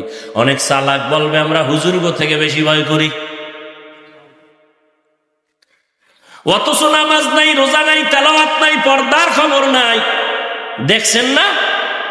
মনে হয় যেন জীবনে এমন ঈদের আনন্দ করে নাই। এই ঈদে যেই পরিমাণ আনন্দ, আনন্দের আর এক নাম হলো জেনা, বেবিচার। জেনা চলছে, জেনা, চোখের জেনা, কানের জেনা, হাতের জেনা। ঢাকার শহর সহ সারা দেশের মধ্যে নাচ গান। এটা কি মুসলমানের কাম্য? মানে জন্মের মতো ঈদের আনন্দ করছে, নারী পুরুষ সমানে। কয়েকদিন আগে দেখো নাই থাইল্যান্ডের মধ্যে ভূমিকম্প? ওই মায়ানমারে ভূমিকম্প। বারবার কিন্তু প্রচার মিডিয়ায় বারবার বলতেছে ঢাকার অবস্থা ভয়ানক, এমন ভূমিকম্প হবে, মাত্রা বেড়ে যাবে যে সব ধ্বংস হয়ে যাবে। বাংলাদেশটা ধ্বংস করতে একটা সেকেন্ডের সময় লাগবে না। সেনা বেবিচার যত বাড়বে তত আল্লাহর গজব আসবে, বারবার বারবার ভূমিকম্প হবে। ও আমার কলিজার যুবক, আল্লাহ তো বিবাহ হালাল করেছে, তুমি কেন হারাম পথে দৌড়াও? নিজের জীবনটাও শেষ, ওদিকে মুরব্বীদের বরদোয়া, মা বাবার বরদোয়া। হালাল ভাবে যদি চলতা তোমার সম্মানও থাকতো, ইজ্জতও যাইতো না, জীবনও নষ্ট হতো না। এরে আল্লাহর বান্দা, সব কিছুর মূলে আল্লাহর ভয় নাই। এত বয়ান কেন করব? ওই যে আসার সময় দেখলাম এখানে শিয়া মসজিদ, আমি আশ্চর্য হয়ে গেলাম, বাংলাদেশে ওয়াজ করি এখানে এই মসজিদ। বড় কঠিন ব্যাপার। আপনারা মনে করছেন ইসলাম কায়েম হয়ে গেছে না? এত সোজা। কোন হিন্দু, কোন বৌদ্ধ, কোন ইহুদি, কোন খ্রিস্টান, ওদের জীবনে বাংলাদেশে আন্দোলন করতে হবে না ইসলাম ঠেকাবার জন্য। ইসলাম ঠেকাবার জন্য ওই চান্দাবাজ আর ধান্দাবাজ মুনাফেক মুসলমানেরাই যথেষ্ট। আমি যে বয়ান করছি এই বয়ান কোন মসজিদের ইমাম করুক না, থাকবে চাকরি? এই হলো দেশের অবস্থা। আর আপনি ভাবতেছেন ইসলাম কায়েম হয়ে গেছে, এত সোজা? সকালবেলা দোকানটা খুলিয়ে এই গান চালায়, বরকত হাসতে শুরু। অথচ উচিত ছিল প্রত্যেকটা দোকানওয়ালা দোকান খুলিয়া কোরআনের তেলাওয়াত চালু করবে, সূরা ইয়াসিনের আওয়াজ, এবং নিয়ত করবে, হে মালিক, আমার হালাল টাকার উপার্জন দিয়া আমার বাচ্চার পেটে আমি হারাম টাকা ঢুকাবো না। আমার স্ত্রী অবলা নিষ্পাপ, আমার স্ত্রীকে আমি হারাম টাকার কামাই করে বাজার নিয়ে তার পেটে দিয়া তার রক্ত আমি নাপাক করব না। যারা হারাম খাইয়া হারাম টাকা দিয়া সম্পদ গড়ায় ঘরে পাঠায়, নিষ্পাপ বাচ্চাটার রক্ত নাপাক করলা হারাম খাওয়াইয়া, স্ত্রীর রক্ত নাপাক করলা হারাম দিয়া। ও স্বামী, রেডি হও, একদিকে স্ত্রীর জন্য তোমাকে জাহান্নামে যেতে হবে, অন্যদিকে সন্তানের কারণে বাবা হিসাবে জাহান্নামে যেতে হবে। হারাম খাইলা নিষ্পাপ সন্তানটাকেও তুমি হারাম খাওয়াইয়া তার ঈমান আমল জীবনটাকে নষ্ট করে ফেললা। এতটাই তোমার কপাল খারাপ, আল্লাহর ভয় অন্তরে নাই। ওমর ফারুক রাদিয়াল্লাহু তাআলা দিনের বেলা মানুষের বিচার করেন, রাতের বেলা ঘুরে ঘুরে দেখে তার এলাকার মানুষের কি হালাত। হঠাৎ করে দেখে একটা বাগানে পাহাড়ের পাশে বাতি জ্বলে। ওমর একা একা ভেতরে গেলেন, গিয়ে আস্তে করে দাঁড়াইলেন। ছোট একটা ভাঙা ঘরের মধ্যে আওয়াজ আসতেছে, নারীদের আওয়াজ, দুইটা নারীর কণ্ঠের আওয়াজ। একজন কন্যা আর একজন মা জননী। মা তার মেয়েকে বলতেছে, এই মেয়ে, আগামীকাল বাজারে গাভীর দুধ বিক্রি করবি, পানি বেশি মিলায় নিস। মেয়ে ডাক দিয়া কয়, মা, ওমর যদি টের পায় কল্লা ফেলে দিবে। ওমর কই? ওমর কই? হারকে দারত খৌফে হকদার দিল মদরম জন্নতুল মাওয়া দেহদ রামকাম। মা ডাক দিয়া কয়, মেয়ে, ওমর দেখবে না এই গভীর রাতে, কেমনে জানবে ওমর?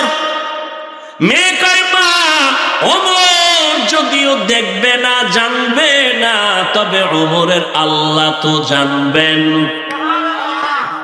ওমর কই? পার্শ্বে কথা শুই না, ওমর চুপচাপ চলে গেছেন। পরের দিন আদালতে বৈশা মা আর মেয়েকে ডাকালেন। দোনোজন আসতেছি, ভয়ে কাঁপতেছি।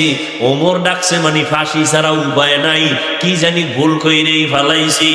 ওমর আগাম খবর দিলেন, মা, কোনো ভয় নাই, ইসলামের আদালত একটা শান্তির আদালত। ইসলামী আদালত কোনো জুলুম চলে না, বেইনসাফি চলে না। এটা তো ওমরের আদালত, যেখানে একই ঘাটের মধ্যে হরিণ আর বাঘ পানি পান করে, কেউ কারো উপরে আক্রমণ করে না।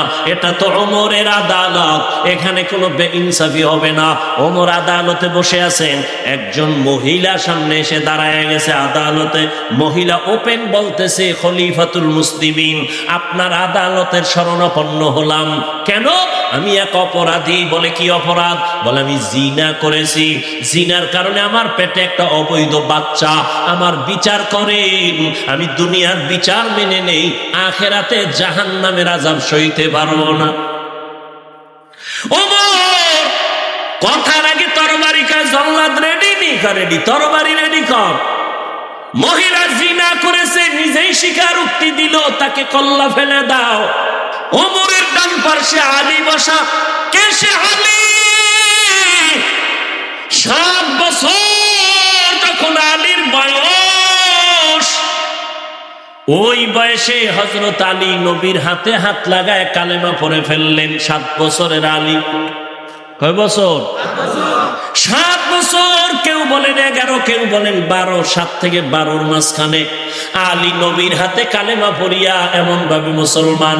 এতদিন ছিলেন চাচাতো ভাই, এখন সাহাবী।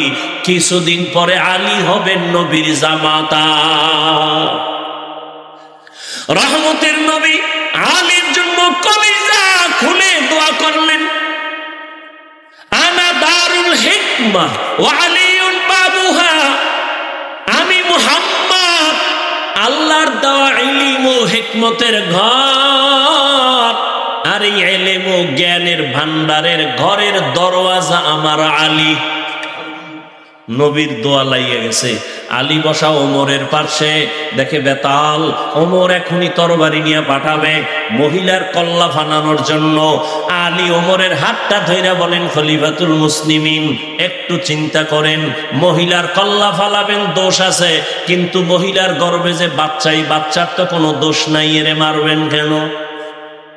ওমরের মাথা হঠাৎ করে চমকে উঠল, ঠিকই তো, মহিলা অপরাধী, মহিলাকে জবাই করব, গর্ভের বাচ্চার তো কোনো অপরাধ নাই। ওমর কি কইব? আলীরে কয়, আপনিই ফয়সালাটা দেন। নবী যে দোয়া করে গেছে, আলীর জ্ঞান তো সীমাহীন। এলমে রায়ে জাজো করদান বেহিসাব, খলকে রাদা দান জওয়াবে বাসওয়াব, হক না দারত দোস্তে খলকা জারেরা, নিস্তে ই খসলত একে দিনদারেরা। আলী ফয়সালা দেয়। আলী বলেন, আম্মা জান, নির্ভয়ে, নির্বিঘ্নে, নির্দ্বিধায় আপনি আরামে বাড়ি চলে যান। বাড়ি যাইয়া আরামে খাবেন, ঘুমাবেন। সন্তানটা যেন সুন্দরভাবে দুনিয়াতে আসে। দুনিয়াতে সন্তান যখন ভূমিষ্ঠ হবে, সুন্দরভাবে হক আদায় করে লালন পালন করবেন। সন্তানটা বড় হবে। সন্তান বড় হওয়ার পরে সন্তান যখন নিজে নিজে চলতে শিখবে, নিজের পায়ে নিজে দাঁড়াবে, তখন সন্তানের হাতে পায় ওকে আলাদা করে দিবেন। সব কমপ্লিট করার পর আপনি যখন একা হয়ে যাবেন, তখন আদালতে আসবেন, আপনার একার বিচার হবে, সন্তানের উপরে বেইনসাফি হবে না। ওমর খুশি হয়ে একটা চিৎকার দিয়া বলে, লাউলা আলিয়ুন লাহালাকা ওমর, আজকে আলী যদি না হইতো আমি মনে হয় যেন জাহান্নামী হয়ে যাইতাম। হর কে দারত খৌফে হক দর দিল মাদাম, জন্নতুল মাওয়া দেহদ রামাকাম। ওমর ডাক দিয়া কয়, ইনসাফের আদালত। এরে আম্মা জান, কোনো ভয় নাই, নিরাপদে চলবেন। আফগানিস্তানে তাকাইয়া দেখো, ইসলামের খেলাফত চলতেছে। নারীরা পর্দা করে চলে, বেতন ঘরে টাইম মতো পৌঁছে যায়। কোন নারী গাধার মতো কাজ করবে, ইসলাম এটা সমর্থন করে না। কিন্তু দুনিয়াদার লম্পট চরিত্রহীনেরা বলে ইসলাম নারীর অধিকার দেয়নি। এরা চরিত্রহীন লম্পট। দুনিয়ার কোন ধর্মে, কোন সংবিধানে ইসলাম ছাড়া নারীর সম্মান দেয় না। সব ধর্মে নারীকে অপমান করেছে, একমাত্র ইসলাম ধর্মে নারীর সম্মান দিয়েছে। কেমন সম্মান এটি বলার সময় আমার নেই। নারীদেরকে ইসলাম কে দিয়েছে এটা বুঝার মেধা কম, যেহেতু সৃষ্টিগতভাবেই নারীদের আকল দুর্বল। কয় বাবায় মারা গেলে ছেলে যা পাবে তার অর্ধেক পাবে মেয়ে, তো কমাইয়া দিল না। এই যে কমের মধ্যে বেশি, এটা বুঝার মেধা তো তোমার নাই। ছেলে বাবার একদিক থেকে পাইলো, আর কোথাও পাবে না। ওরে মা, তুমি কোথায় কোথায় পাইছো জাননি? বাবা তোমাকে বিয়া দেওয়ার আগ পর্যন্ত, স্বামীর ঘরে দেওয়া পর্যন্ত বাবা দিবে, খালি দিবে, খালি দিবে। স্বামীর ঘরে যখন যাইবা, তখন স্বামী তোমাকে বিদেশ নিবে, ওমরা করাবে, হজ করাবে, কাপড় কিনে দিবে, বিল্ডিং বানাবে, হাতের স্বর্ণ, কানের স্বর্ণ, তোমাকে অলংকার দিবে। যখন তোমার স্বামী দুনিয়া থেকে চলে যাবে, সন্তান আল্লাহ দিবেন। সন্তান তোমাকে দিতে থাকবে মা হিসাবে। জীবনটা দিয়া দিবে সন্তান মায়ের জন্য। এখন এক মহিলা বুদ্ধি তো কম, ফট করে কয় আমার যদি স্বামীও না থাকে, আমার মা বাপ না থাকে, আমার মাইয়া ফলা না থাকে, আমার উপায় কি? ইসলামী আদালত বলে ওই নারী ঘরে থাকবে আর খাবে ঘুমাবে, সব খরচ দিবে সরকার। এজন্য ইসলাম ছাড়া নারীর সম্মান অধিকার কেউ দেয়নি। যারা বলে ইসলাম দেয় না, ওরা ইসলামের দুশ্মন, ওরা নারীর দুশ্মন। ওরা চায় নারীকে রাস্তায় নামাইয়া ভোগের সামগ্রী বানাবে। এই জন্য দেখেন না বিলবোর্ডে লেখে তোমাকেই খুঁজছি, লেখে না তোমাকেই খুঁজছি, পর্দা ছাড়ো। আল্লাহ হেদায়াত না দিলে উপায় কই? যে একটু আগে শুরুর থেকেই তো বলে আসতেছি, কপাল ঘুরে গেলে আবু জাহিল্লার কালেমা নাই, আর কপাল খুললে ওমর নবীরে জবাই করতে এসেও কালেমা বলে। সেই ওমর এখন কত দামি। মাকে ডাক দিয়ে কয় মা আপনার কপাল ভালো, কেন? এমন একটা মেয়ে আপনি পাইছেন যার কলিজার মধ্যে তাকওয়ার চারণ ভূমি, এতটা আল্লাহর ভয়, দুধের মধ্যে পানি মিশাবার হুকুমটা মানে নাই। আপনার কপাল বড় ধন্য। আজ আমি আপনাকে পুরস্কার দিতে চাই। মা খুশি না বেজা? কি পুরস্কার দিব? আমার হাত দিয়া দেওয়ার কোনো কিছু আমি দেখি না।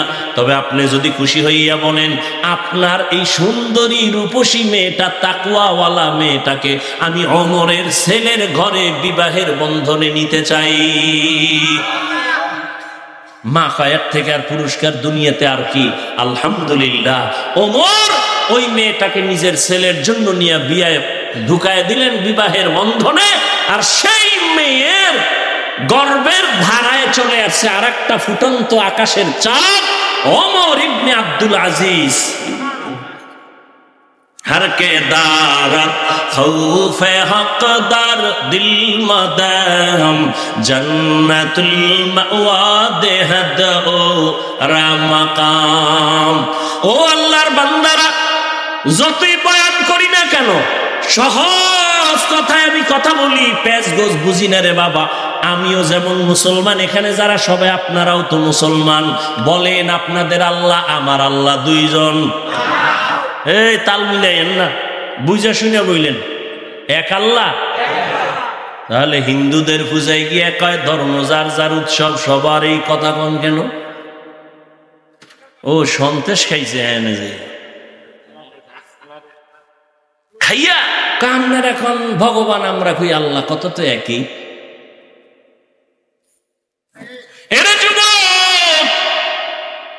তুমি যে কথা বললা ধর্ম যার যার উৎসব সবার, তার মানে কি জানো? বিয়া যার যার বউ সবার, কি ঠিক?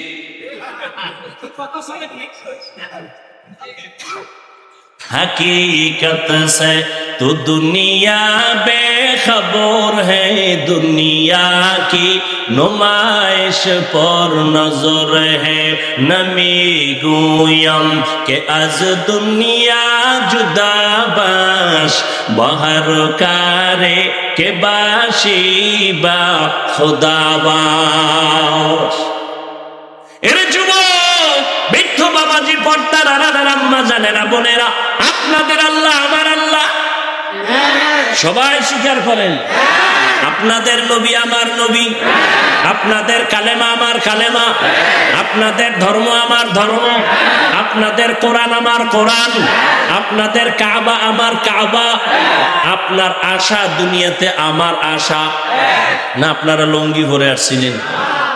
বিদায় বেলা কাফনের সংখ্যা আমারও যেমন 3টা কাফন হবে, আপনার মরণকালে 3 কাফন হবে। কালার হবে আলাদা না এক? কি কালার? কালার লইয়াও কিলাকিলি, কে সাদা ভরলো টুপি, কে কালো ভরলো, কে সবুজ, এ নিয়েও কিলাকিলি। মরণকালে কাফনের কালারও এক, সংখ্যাও এক। নারীদের 5 কাফন, পুরুষের 3 কাফন। তবে আমগো হুজুর গো কাফনের উপরে লেখা থাকবে বড় হুজুরের লাশ। এমপি সাহেবের কাফনে লেখা থাকবে কোটিপতি, বাটপার, বড় ধোকাবাজ, চোর, দুর্নীতিবাজ। লেখা থাকবে। তাহলে এই যত বাহাদুরি করি, আমি বড় পিসাব, আমি বড় মৌলবী, বড় বক্তা, কাফনে লেখা থাকবে? তাহলে যতই বাহাদুরি করো না কেন, কবরে যাওয়ার আগে কাফনের মধ্যে ঢুকার পরে বাহাদুরি সব শেষ। কে ধনী, কে গরিব, কে আলেম, কে মূর্খ, কে ইংরেজি শিক্ষিত, কে কৌমিওয়ালা, কে আলিয়াওয়ালা, কাফনে ঢুকার পরে কোনো ভেদাভেদ নেই। এবার বলেন কবরের সাইজ না এলাকা একটু বড়? বলেন কবরে রাখার পরে প্রশ্ন কয়টা? তাও হুজুরগো প্রশ্ন আলাদা। আপনাদের যেই প্রশ্ন, আমাকেও সেই প্রশ্ন, মুমিনের যেই প্রশ্ন করা হবে, বেঈমানের সে প্রশ্ন করা হবে কয়টা? রবের পরিচয় দাও, ধর্মের পরিচয় দাও, রাহমাতুল লিল আলামিনের পরিচয় দাও। ভালো করে বুঝেন যুবক বাবারা, বৃদ্ধ বাবাজিরা, আপনার আমার আল্লাহ এক, নবী এক, কোরআন এক, কাবা এক, ধর্ম এক, কালেমা এক, সব এক, সব এক, কিন্তু পোশাক কেন আলাদা? পোশাক কেন আলাদা? আমি টুপি খুলতে গেলে লজ্জা পাই, তুমি কেমন মুসলমান যে তুমি টুপি দিতে লজ্জা পাও?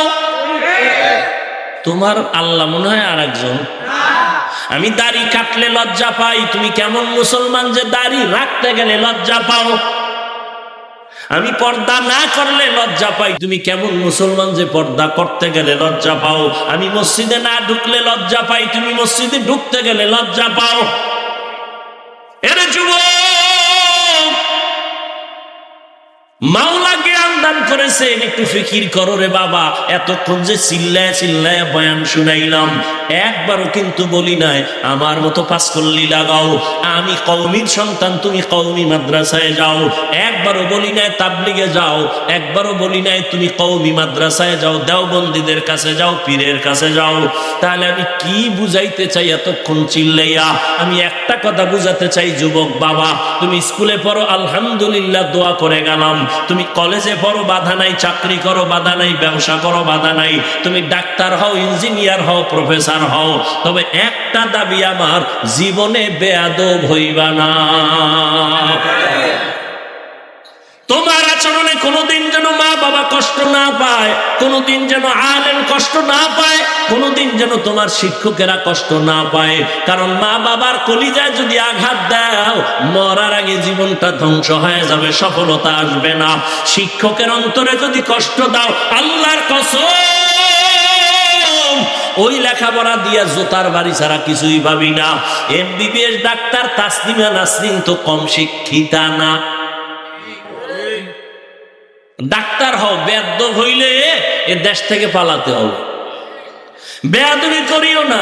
আলেম ওলামার দোয়া, মা বাবার দোয়া, শিক্ষকের দোয়া নিয়ে আগাও। তুমি ডাক্তার হলে শুধু বাংলাদেশের মধ্যে শ্রেষ্ঠ ডাক্তার হতে পারবা, সম্মান আল্লাহ বাড়ায় দিবেন। মা বাবার দোয়া যদি নিতে পারো, শিক্ষকের দোয়া, আলেমের দোয়া নিয়া যদি তুমি ইঞ্জিনিয়ার হও, দেশের মধ্যে শ্রেষ্ঠ ইঞ্জিনিয়ারের সুনাম অর্জন হবে, আল্লাহ সম্মান বাড়ায় দিবেন। আর যদি বেয়াদবি করে ফেলো, তোমার ডাক্তারগিরি কোনোদিন টিকবে না, ইঞ্জিনিয়ারগিরি টিকবে না, সম্মানের জিন্দিগি আর কোনোদিন তালাশ করে পাইবা না। এবার বাস্তবে আসি। ও যুবক বাবা, আমি যে কথাগুলো বললাম, এবার ডানে বামে একটু নজর করো। তোমার মতো যুবক জীবনে কোনোদিন মাদ্রাসায় পড়ে নাই, কোনোদিন আলিফ বাতাও শিখে নাই, এমন জেনারেল লাইনের যুবক স্কুলে কলেজে পড়িয়াও 5 বেলার নামাজ পড়ে, সত্য কথা বলো আসেনি? আর বয়ানের দরকার নাই, এই বয়ানটাই তোমার জীবনের শ্রেষ্ঠ বয়ান। বলো তুমি পারো না কেন? তোমার মতো যুবক রাস্তায় গাড়ি চালায়, ড্রাইভারি করে, 5 বেলার নামাজি আছে না নাই? বলো তুমি কেন পারবা না রে বাবা? আল্লাহর কোরআনটাকে মিথ্যা মনে করেছো? যদি বলো হ্যাঁ, তো দেখা আল্লাহর কোরআনের একটা ভুল বের করে দেখাও। আল্লাহর কসম, একটা ভুল যদি দেখাইতে পারো আমি এখন দাড়ি কেটে ফেলবো, নামাজ বন্ধ, আল্লাহর বিরুদ্ধে রাস্তায় নেমে যাব, কোরআন আগুন দিয়া জ্বালাবো, কিন্তু ১,৫০০ বছর পর্যন্ত আল্লাহর কোরআনের একটা ভুল কেউ বের করতে পারে নাই, বরং বহু বিধর্মীরা কালেমা পড়ে মুসলমান হলো। মনের শুধু এতটুকু বুঝাও, আমি তোমাদের হুজুর হইতে বলি নাই, আমি তোমাকে তাবলীগের চিল্লা লাগাইতে বলি নাই, আমি তোমাকে মাদ্রাসায় যাইতেও বলি না। তুমি ডাক্তার হও, ইঞ্জিনিয়ার হওয়ার দেখো, তোমার মতো যুবক র্যাব, আর্মি, পুলিশ, বিডিআরের চাকরি করে ৫ ওয়াক্ত নামাজি দাড়িওয়ালা যদি থাকে, নিজের বিবেকটাকে জিজ্ঞাসা করো তুমি কেন পারবা না? অবশ্যই আমার অন্তর বলে তোমার উপর আমার আল্লাহ বেজার। মা বাবার অন্তরে বোধহয় কষ্ট দিছ। মা বাবারে যদি কষ্ট নাই দিতা, কেন তুমি মসজিদে যাও না, নামাজ পড়ো না? কেন মানুষের সাথে ভালো আচরণ করো না? কেন তুমি মা বাবার দোয়া নিয়ে চলো না? কেন তুমি মুরব্বী দেখলে সালাম দাও না? আলেম দেখলে কেন বিরোধিতা করো? তোমার মতো যুবক তাকায় দেখো, নদীর মধ্যে মাছ ধরে নামাজ ছাড়ে না, চাকরি করে, ব্যবসা করে, নামাজ ছাড়ে না। ও আল্লাহর বান্দা, তুমি কেন পারবা না? ও পর্দার আড়ালের আম্মা জানেরা, বোনেরা, আপনার মতো কত মা এখনো আছে পর্দা করে, স্বামীর মাল হেফাজত করে, মোবাইলে সময় নষ্ট করে না, সন্তানগুলো আদর্শওয়ালা বানানোর চেষ্টা করে। এরে আম্মা জানেরা, বোনেরা, আপনারা কেন পারবেন না? আপনার মতো মাই তো খাদিজাতুল কুবরা রাদিয়াল্লাহু আনহা, আপনারা তো হাফেজে কোরআনের মায়ের মতো দামি মা, আলেমের মায়ের মতো দামি মা, আপনারা তো সাহাবায়ে কেরামদের মায়ের মতো দামি মা, আপনারা তো ফাতেমা রাদিয়াল্লাহু আনহার মতো দামি নারী, আয়েশা রাদিয়াল্লাহু আনহার মতো দামি নারী। এরে আম্মা জান, এখনো সময় আছে, তওবা করে নেন, আল্লাহর ভয় অন্তরে ঢুকাইয়া স্বামীর মাল হেফাজত করেন, সন্তানটাকে আদর্শওয়ালা ডাক্তার বানান। সন্তান তেলাওয়াত করিয়া ডাক্তারিও করবে, মা বাবার জন্য দোয়া করবে, নামাজ পড়বে। বৃদ্ধ বাবাজি, আপনার মতো কত বুড়ারা হাতের মধ্যে লাঠি নিয়ে মসজিদে গিয়া 5 বেলার নামাজ আদায় করে, আপনারা কেন পারবেন না?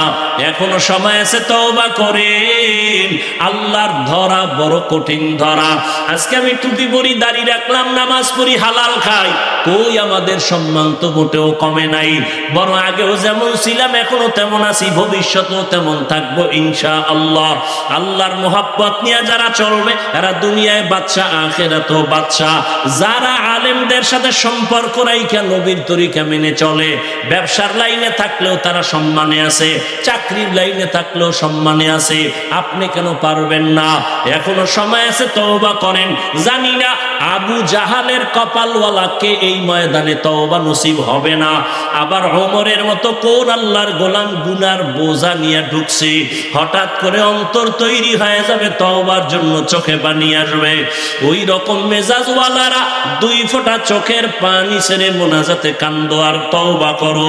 মনে মনে আল্লাহকে বলো, হে মালিক, জীবনে তো নামাজ কম সারি নাই, বেপরদায় কম চলি নাই, মনে চাইছে দাড়ি কাটবো, কেটে ফেলেছি, মনে চাইছে পার্কে ঘুরবো, ঘুরতে গেছি, জীবনে তো গুনাহ কম করি নাই। আজকে থেকে তওবা করলাম, মরিয়া গেল আর দাড়ি কাটবো না, নামাজ ছাড়বো না, বেপরদায় চলবো না। মা বাবার দোয়া নিয়া, শিক্ষকের দোয়া নিয়া, উলামায়ে কেরাম মুরব্বীদের দোয়া নিয়া, নবীজির আদর্শ মেনে জীবনটা চালাবো। তওবা করার যদি কারো অন্তর নিয়ত তৈরি হয়, মুনাফিকি না থাকে, খাঁটি তওবার নিয়ত যাদের আছে, 2টো হাত আমার আল্লাহকে দেখায় দাও। আয় আল্লাহ, হাতগুলো কবুল করে নেন, তওবা কবুল করে নেন, তওবার উপরে মজবুত হইয়া চলার মতো তৌফিক দান করেন, আমিন। আলহামদুলিল্লাহি রাব্বিল আলামিন, ওয়াসসালাতু ওয়াসসালামু আলা সাইয়্যিদিল আমবিয়া ওয়াল মুরসালিন ওয়া আলা আলিহি ওয়া আসহাবিহি আজমাইন, ইয়া আরহামার রাহিমিন, ইয়া আরহামার রাহিমিন, ইয়া আরহামার রাহিমিন। রব্বিরহামহুমা কামা রব্বায়ানি সগীরা,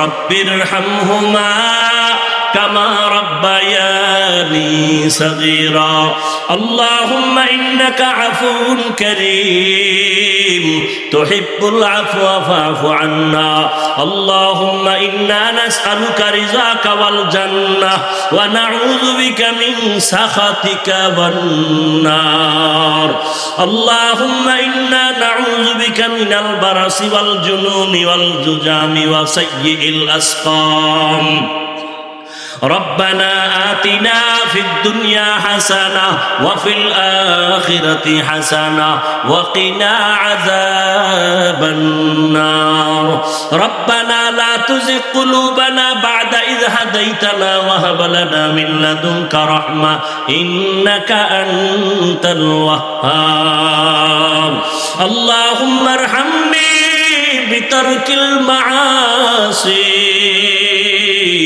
اللهم ارحمني بترك المعاصي اللهم ارحمني بترك المعاصي ودير মালিক গভীর রাতে কুদরতের নজর দিয়ে তাকাইয়া দেখো এই ঢাকার জমিনে তোমার গোলামদের নিয়ে দরওয়াজায় হাজির হয়েছে কত উলামায়ে কেরাম কত মুরব্বী কত হাজী সাহেব কত ব্যবসায়ী কত চাকরিজীবী আমার কলিজার কত যুবক কত ছাত্র ভাই পর্দার আড়ালে মা বোনেরা ও আল্লাহ দুনিয়াতে যেদিন আসছিলাম কত পবিত্র মা বাবা কত খুশি আনন্দ হয়েছিল আজ ওই সুন্দর জীবনটা গুনার কারণে নাপাক করে ফেলেছে আমার গুনার খবর আমার মা বাবা ভাই বোনেরা কেউ জানে না আমার গুনার খবর আমার সন্তান আমার পরিবারে কেউ জানে না যদি আমার বন্ধুটাও জানতো আমি কত বড় গুনাহগার আমাকে আর কেউ সালাম দিত না ও আল্লাহ আপনি জানেন আমি বড় কত জাহান্নামের আসামি গুনাহগার গুনাহের কারণে আমার হাত দুইটা নাপাক গুনার কারণে আমার চোখ নাপাক আমার জিহ্বা নাপাক অন্তর নাপাক তওবার নিয়তে হাত তুলেছি আর গুনাহ করব না রে আল্লাহ গুনাহ নিয়ে কবরে যেতে চাই না রে মালিক ও আল্লাহ দুনিয়াতে একটা মশার কামড় সইতে পারি না একটা বেতের বাড়ি সহ্য করতে পারি না সূর্যের গরম সহ্য করতে পারি না গুনাহ নিয়ে কবরে গেলে জাহান্নামের আগুনের গরম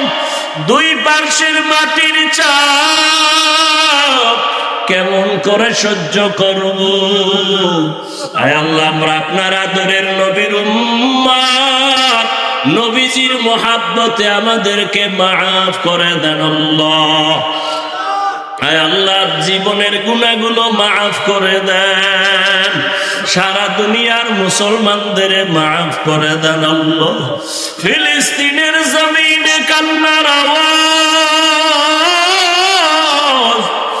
মায়ের চোখে পানি বাবার চোখে পানি সন্তানের চোখে পানি আর রক্ত ওই জালেমেরা মায়ের সামনে সন্তানের জবাই করে সন্তানের সামনে মাকে ধর্ষণ করে হামলা করে তো আল্লাহ সহ্য করতে পারি না রে মালিক আমাদের গুনার কারণে আপনি বুঝি বেজার নবীজির মহব্বতে মুসলমানের উপরে রহমতের চাদর বিছায়া দেন আল্লাহ মুসলমানের হেফাজত করেন আল্লাহ গুনার কারণে দিলটা পাথর চোখে পানিও নাই কান্নাওয়ালা চক্ষু দান করেন আল্লাহ কান্নাওয়ালা চক্ষু দান করেন আল্লাহ আয় আল্লাহ জালেমদের ধ্বংস করে দেন আল্লাহ জালেমদের ধ্বংস করে দেন আল্লাহ জালেমদের ধ্বংস করে দেন আল্লাহ বাতিলের মোকাবেলায় বিজয় দান করে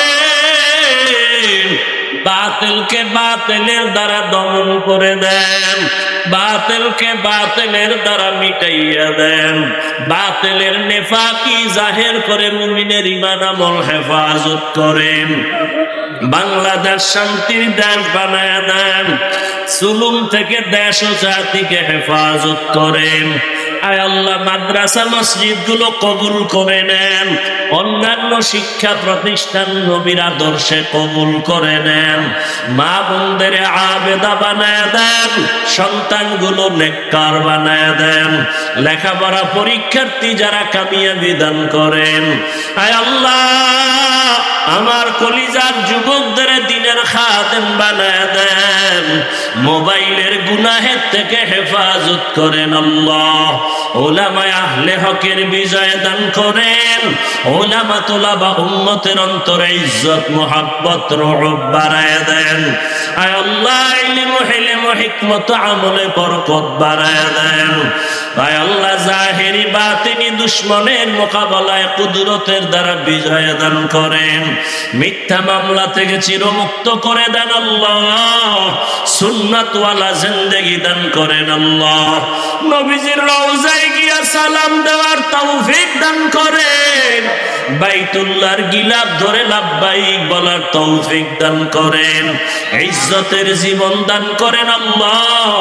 মুহিব্বিন মুতাআল্লিকিন যারা কবুল করে নেন, মুখালিফের মুওয়াফিক বানায় দেন। আয় আল্লাহ, সুন্নাতওয়ালা জিন্দেগি আমাদের দান করেন, হালাল বরকতি রিজিক দান করেন, হারাম থেকে হেফাজত করেন আল্লাহ। আয় আল্লাহ, ঘরে ঘরে সুন্নতের বাতি জ্বালায়া দেন।